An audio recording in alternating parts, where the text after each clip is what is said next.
ಈ ವೀಕೆಂಡ್ಗೆ ಮಕ್ಕಳುಗಳಿಗೆ ಮೊಬೈಲ್ ಕೊಡೋ ಬದಲು ಕಿಚನಲ್ಲಿ ಮಕ್ಕಳ ಜೊತೆ ಸೇರಿ ಈ ಫಲೂಡಾ ರೆಸಿಪಿ ಮಾಡಿ. ನ್ಯಾಚುರಲ್ ಆಗೂ ಇರುತ್ತೆ, ಹೆಲ್ತಿಯಾಗೂ ಇರುತ್ತೆ, ಮಕ್ಕಳು ಇಷ್ಟಪಟ್ಟು ತಿಂತಾರೆ. ಎಲ್ರಿಗೂ ನಮಸ್ಕಾರ, welcome to my channel 6 flavour kitchen. ನಾನಿವತ್ತು ಯಾವುದೇ ಪ್ರೀಮಿಕ್ಸ್ ಇಲ್ದಲೇ ಫಲೂಡಾ ರೆಸಿಪಿ ಮಾಡೋದು ತೋರಿಸ್ತಾ ಇದ್ದೀನಿ. ಮೊದಲನೇದಾಗಿ ಚಿಯಾ ಸೀಡ್ಸ್ ನೆನೆಸ್ಕೊಬೇಕಾಗತ್ತೆ. ಇದು ನೆನೆಯೋದಕ್ಕೆ ಮಿನಿಮಮ್ 30 ನಿಮಿಷನಾದರೂ ಬೇಕು. ಅದಕ್ಕೆ ಫಸ್ಟ್ ಇದನ್ನು ನೆನೆಸ್ಕೊಂಡ್ಬಿಡ್ಬೇಕು. ನಾನಿಲ್ಲಿ ಬಿಸಿನೀರಲ್ಲಿ ನೆನೆಸ್ಕೊಳ್ತಾ ಇದ್ದೀನಿ, ಬೇಗ ನೆನೆಯುತ್ತೆ ಅಂತ ಹೇಳಿ. ಇದು ಶಾವ್ಗೆ ಒಂದು 50 ಗ್ರಾಮಷ್ಟು ತೊಗೊಂಡಿದ್ದೀನಿ. ಅಕ್ಕಿದು ಇಲ್ಲ ರವೆದು ಯಾವುದಾದ್ರೂ ತೊಗೊಳ್ಬೋದು. ಇಲ್ಲೇನು ನಾನು ಹುರ್ಕೊಂಡಿಲ್ಲ. ಆದರೆ ಇದನ್ನು ಬಿಸಿನೀರಲ್ಲಿ ನೆನೆಸ್ಕೊಬೇಕಾಗತ್ತೆ, ತಣ್ಣೀರಲ್ಲಿ ನೆನೆಸ್ಕೊಳ್ಬೇಡಿ. ಇದರಲ್ಲಿ ಇಂಪಾರ್ಟೆಂಟೇ ಜೆಲ್ಲಿ. ನಾನಿಲ್ಲಿ ಬೀಟ್ರೂಟ್ ಜೆಲ್ಲಿ ಮಾಡ್ಕೊಳ್ತಾ ಇದ್ದೀನಿ. ಆರೆಂಜ್ ಕಲರ್ ಜೆಲ್ಲಿ ಬೇಕಿದ್ದರೆ ಆರೆಂಜ್ ಯೂಸ್ ಮಾಡ್ಕೊಬೋದು. ಇಲ್ಲ ಗ್ರೀನ್ ಕಲರ್ ಬೇಕಿದ್ದರೆ ಪಾಲಕ್ ಸೊಪ್ಪು ಯೂಸ್ ಮಾಡ್ಕೊಂಡು ಜೆಲ್ಲಿ ಮಾಡ್ಕೊಬೋದು. ಇದಕ್ಕೆ ನಾನು ಹಗರ್ ತೊಗೊಂಡಿದ್ದೀನಿ. 1 ಸ್ಪೂನ್ ಹಗರ್ಗೆ 100 ml ಅಷ್ಟು ನೀರು ತೊಗೊಳ್ಬೇಕು. ಈ ಮೆಷರ್ಮೆಂಟ್ ತುಂಬ ಇಂಪಾರ್ಟೆಂಟು. ಸ್ವಲ್ಪ ನೀರು ಜಾಸ್ತಿ ಆದರೂ ಕೂಡ ಜೆಲ್ಲಿ ಫಾರ್ಮ್ ಆಗೋದಿಲ್ಲ. 100 ml ನೀರಿಗೆ 1 ಸ್ಪೂನ್ ಹಗರಾಗಿ ಮಿಕ್ಸ್ ಮಾಡ್ಕೊಂಡಿದ್ನಲ್ವಾ, ಅದನ್ನು ಬಿಸಿ ಮಾಡ್ಕೊಳ್ತಾ ಇದ್ದೀನಿ. ಇದು ಲೈಟಾಗಿ ಬಿಸಿ ಆದಮೇಲೆ ಬೀಟ್ರೂಟ್ಸ್ನ ಕ್ಯೂಬ್ ಥರ ಕಟ್ ಮಾಡ್ಕೊಂಡಿದ್ದೆ. ಆ ಬೀಟ್ರೂಟ್ ಕ್ಯೂಬ್ಸ್ ಹಾಕ್ಕೊಳ್ತಾ ಇದ್ದೀನಿ. ಬೀಟ್ರೂಟ್ ಬಣ್ಣ ಬಿಟ್ಟು ಒಳ್ಳೆ ಕಲರ್ ಬರುತ್ತೆ. ಮತ್ತು ಕುದಿಸ್ಕೊಬೇಕಾಗತ್ತೆ. ಈ ಥರ ಬಬಲ್ಸ್ ಬರುತ್ತೆ ಕೆಳಗಡೆ. ಇದನ್ನು ಕಂಟಿನ್ಯೂಸ್ ಆಗಿ ಕೈ ಬಿಡ್ದಂಗೆ ಮಿಕ್ಸ್ ಮಾಡ್ತಾನೆ ಇರಬೇಕು. ಇಲ್ಲ ಅಂತಂದರೆ ಕೆಳಗಡೆ ಮಾತ್ರ ಅದು ಕ್ರಿಸ್ಟಲೈಸ್ ಆಗಿಬಿಡುತ್ತೆ.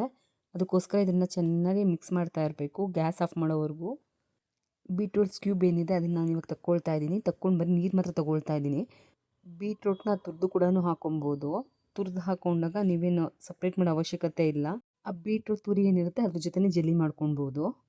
ಈ ಥರ ಬಣ್ಣದ ನೀರು ಸಿಗುತ್ತೆ ನಮಗೆ. ಇದನ್ನು ಒಂದು ಪ್ಲೇಟ್ಗೆ ಹಾಕ್ಕೊಂಡು ತಣ್ಣಗಾಗೋದಕ್ಕೆ ಬಿಟ್ಬಿಡಬೇಕು. ಇದು ಬೇಗ ಸೆಟ್ ಆಗಬೇಕು ಅಂತಂದರೆ ಕೆಳಗಡೆ ಒಂದು ಪ್ಲೇಟಲ್ಲಿ ತಣ್ಣೀರು ಇಕ್ಬಿಟ್ಟು ಅದ್ರ ಮೇಲೆ ಇದನ್ನು ಇಟ್ಟರೆ ನಿಮಗೆ ಬೇಗ ಸೆಟ್ ಆಗುತ್ತೆ. ತಣ್ಣಗಾದ್ಮೇಲೆ ಅದು ಸೆಟ್ ಆಗಿ ನಮಗೆ ಜೆಲ್ಲಿ ಥರ ಫಾರ್ಮ್ ಆಗುತ್ತೆ. ಅದನ್ನು ಸಣ್ಣದಾಗಿ ಕ್ಯೂಬ್ಸ್ ಮಾಡಿಕೊಂಡ್ರೆ ಈ ಥರ ಜೆಲ್ಲಿ ರೆಡಿ ಆಗುತ್ತೆ. ಹಾಲು ನೀವು ಎಷ್ಟು ದೊಡ್ಡ ಲೋಟದಲ್ಲಿ ಮಾಡ್ತೀರಾ ಅದ್ರ ಮೇಲೆ ಡಿಪೆಂಡ್ ಆಗುತ್ತೆ. ನಾನಿಲ್ಲಿ ಚಿಕ್ಕ ಜಾರಲ್ಲಿ ಮಾಡ್ತಾ ಇದ್ದೀನಿ, ಅದಕ್ಕೆ ನಾನು ಸ್ವಲ್ಪ ಹಾಲು ತೊಗೊಂಡಿದ್ದೀನಿ. ಒಂದು 50 ml ಅಷ್ಟು. ನೀರು ಹಾಕಬಾರ್ದು, ಗಟ್ಟಿಯಾಗಿರಬೇಕು. 50 ml ಹಾಲು 40 ml ಆಗೋವರೆಗೂ ಕುದಿಸ್ಕೊಬೇಕು. 1 ಸ್ಪೂನಷ್ಟು ಕಲ್ಸಕ್ಕರೆ ತೊಗೊಳ್ತಾ ಇದ್ದೀನಿ ನಾನಿಲ್ಲಿ.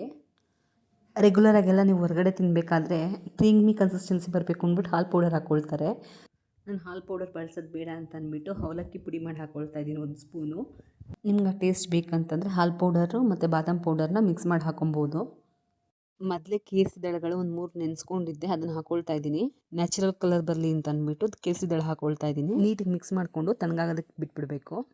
ನೆನೆಯಕ್ಕೆ ಹಾಕಿದ್ವಲ್ಲ ಆ ಶಾವಿಗೆ ಇದು ಎಕ್ಸ್ಟ್ರಾ ನೀರೆಲ್ಲ ತಗೊಬೇಕಾಗತ್ತೆ. ಹಣ್ಣುಗಳು ನಿಮ್ಮಿಷ್ಟ, ಯಾವ್ದು ಬೇಕಾದ್ರೂ ತೊಗೊಳ್ಬೋದು. ಡ್ರ್ಯಾಗನ್ ಫ್ರೂಟು, ಮಾವಿನ ಹಣ್ಣು, ಸಪೋಟು, ಆ್ಯಪಲ್ ತೊಗೊಂಡಿದ್ದೀನಿ. ಎಲ್ಲ ರೆಡಿ ಆದಮೇಲೆ ಒಂದು ಗ್ಲಾಸು ಇಲ್ಲ ಅಂದರೆ ಒಂದು ಈ ಥರ ಜಾರಲ್ಲಿ ಆರ್ಗನೈಸ್ ಮಾಡ್ಕೊಬೇಕಾಗತ್ತೆ. ಈ ಪಾಟ್ನ ಮಕ್ಳ ಕೈಲಿ ಮಾಡಿಸಿ, ತುಂಬ ಇಷ್ಟಪಟ್ಟು ಮಾಡ್ತಾರೆ ಮತ್ತು ಅವರೇ ಮಾಡಿರೋದ್ರಿಂದ ಇಷ್ಟಪಟ್ಟು ತಿಂತಾರೆ. ನೆನೆಸ್ಕೊಂಡಿರೋ ಚಿಯಾ ಸೀಡ್ 1 ಸ್ಪೂನ್ ಹಾಕ್ಕೊಳ್ತಾ ಇದ್ದೀನಿ. ಗಾಜಿನ ಜಾರ್ ತೊಗೊಂಡಿದ್ದೀನಿ. ನೀವು ಬೇಕಿದ್ರೆ ಗಾಜಿನ ಲೋಟನೂ ತೊಗೊಳ್ಬೋದು. ಆದಷ್ಟು ಗಾಜಿನ ಲೋಟ ಇದ್ದರೆ ನೋಡೋ ಕಲರ್ಫುಲ್ಲಾಗಿ ಚೆನ್ನಾಗಿ ಕಾಣಿಸುತ್ತೆ.